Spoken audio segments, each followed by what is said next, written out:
Welcome to The Perspective. I'm Nate G, alongside C. Towns. What's up, sir? And alongside Mr. Ed. And y'all know that we gotta talk about the Super Bowl game and what the three of us feel like each team needs to do to be victorious.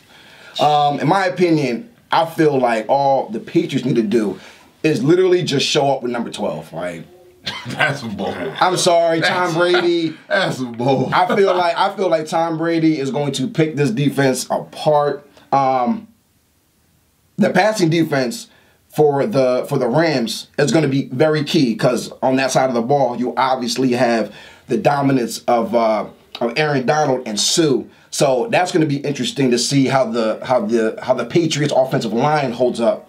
But I mean, if they can just, they're not going to be able to stop them, those two.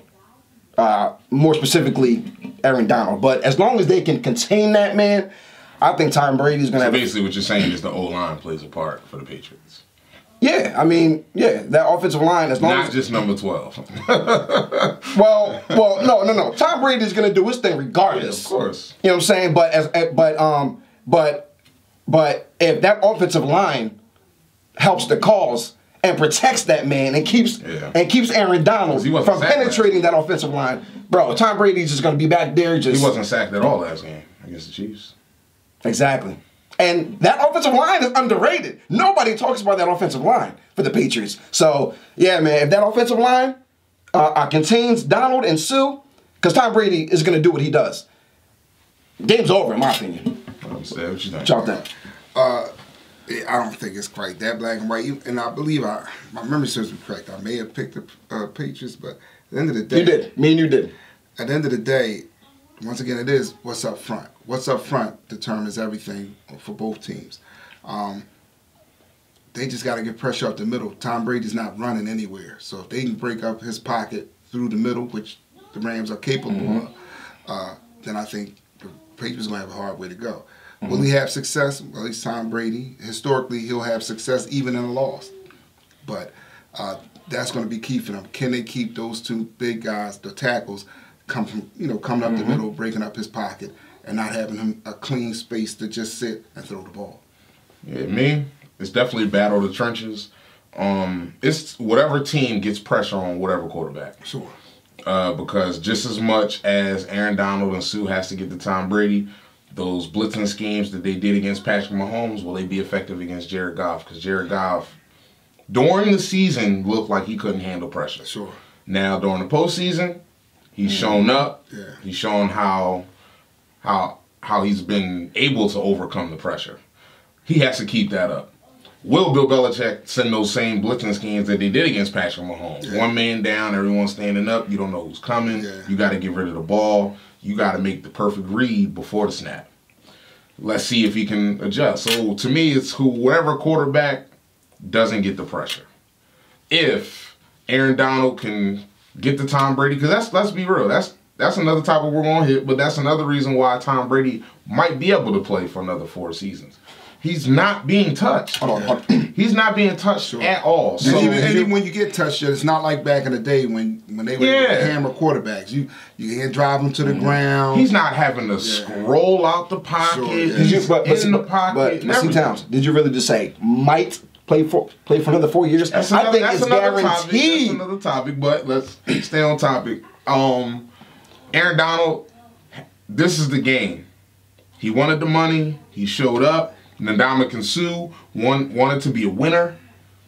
Now is your time. And another outside of the O-line and D-lineman on both sides, the biggest test is Marcus Peters and Aqib Talib. They bought you in for games like this. Because where all great quarterbacks beat is against the zone. No. So now they have to play man coverage. The Rams brought them in for this game. Yeah. For the Super Bowl. For this game. But they also wanted to be there because they know, hey, it's the biggest chance to win. Because, hey, the Rams were close last year. Yeah. We can make a difference. And going against top quarterbacks, they kill zone coverages. So you're going to have to play man. Marcus Peters has to look like the Marcus Peters back in Kansas City. That being said, who does the Patriots have that can beat them man for any significant game? See, this is that's a weird way. Julian Edelman is going to be huge in the slot. To me, that's huge. it's hard to really answer that question just because when it comes down to New England, they don't really have a flash in the pan. They don't have any wide receivers. No, they don't. But for some reason, they shine. They got to the Super Bowl. Exactly. They had one. He got Hogan. They had one. Because of number 12. You can say what you, but he still gets open. Yeah. He was getting open against Eagles last year. Now, so we'll see. It's definitely going to be a test. So to me, the Rams' defense is a big part on whether they win or lose.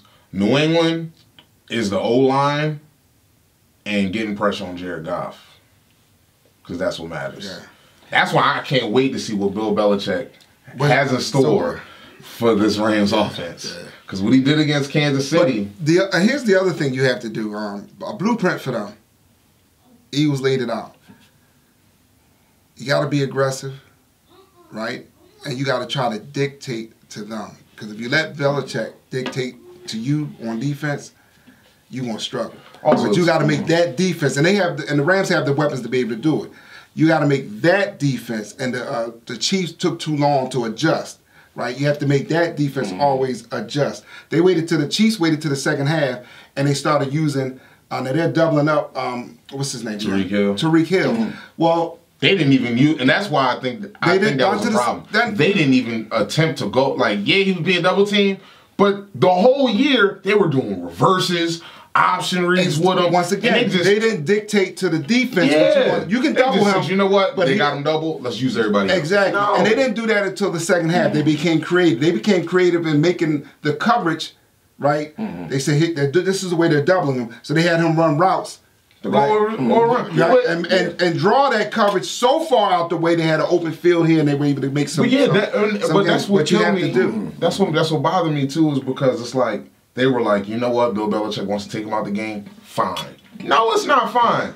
And just because they're stopping the deep plays, what happened to all the trick plays all year? The double screens to go to him. Sure. And if you don't do reverses, get him involved. And when you don't do that.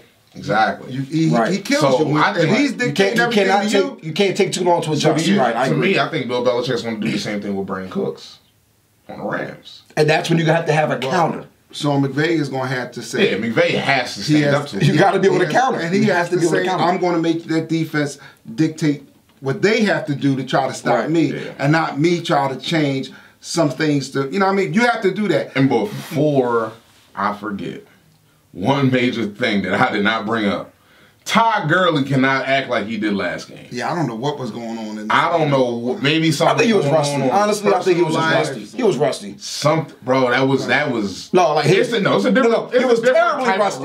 He was terribly rusty. He was. I don't give that an excuse. I don't think that was bad. I don't know what was going on. Bro, Todd Gurley is a monster, man. Like honestly, given the production that Todd Gurley has given that Rams rushing offense, I'm going to give him the benefit of the doubt. He is the number one, in my opinion, probably number one, like the best running back in the league as far as catching the ball and running the ball. Like, he is a threat on the offensive side of the ball. So I'm going to give him the benefit of the doubt as to why he played so bad the last game. You know what I'm saying? So, and yeah, if like to what you said, you got to be able to adjust quickly. Like, if they take Todd Gurley out of the game, okay, Sean McVay got to be like, okay, has to already have a counter to that. Exactly.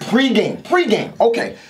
If Todd Gurley is getting shut down, okay, C.J. Anderson is going to be the next weapon up or whatever, or Brandon Cooks is going to be the next weapon up, or whoever else. Like, they got to be able to counter quickly. You can't wait an entire second half. Whatever personnel they're assigned to that leaves a void somewhere, and they're going to have to exploit that. And you got to keep them trying to react to what you're doing. You got to beat Bill Belichick. I think we all can agree. You have to continue to keep countering, because Bill Belichick is always going to counter. And also, too, you don't want to give up on whatever he tries to take away, because it's like he knows if I take him away, that's forcing him to do this, and we have a good game plan for this. No, you gotta go. Well, no. So okay. Okay. You got a game plan.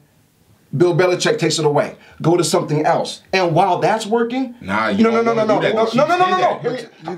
me out. You got a game plan to play whoever, to utilize whoever. Bill Belichick takes it away. Go to somebody else. But I'm not. Can I finish what I'm trying to say? Right. The game plan is to utilize whoever. If Bill Belichick counters that, go to somebody else. Now, when you go to somebody else, don't forget about the other person that originally wasn't getting it done for you. Go back to that. That's what I'm saying. Like, keep with the same game plan. Just because you go to somebody else because A isn't working, you know what I mean? Don't forget about A. Go to B, but then hit them off guard and go back to A. Well, that's what I'm saying. Well, what they should do is if they're watching how they assign personnel to stop Todd Gurley, then you can change your blocking scheme to make sure that guy gets blocked.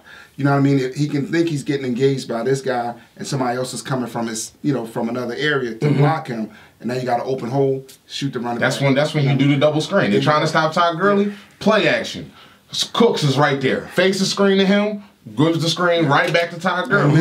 You don't want to go away from whatever, because whatever Bill Belichick is taking away from you, he already has a game plan to basically go at he basically wants to think 2 moves ahead. If I take away Mr. Ed, I know you got to go to Nate G. So I'm already prepared for Nate G. Sure. Nah, you don't want to do that because you fall in the trap. Make it seem like you're going away from your original plan, but you're really not, because you're going to go right back to it. Once again, creative blocking, misdirection plays. Exactly. Those double screens. Yeah. Keep the defense guessing. Because that's basically what it comes down to. Yeah, agreed.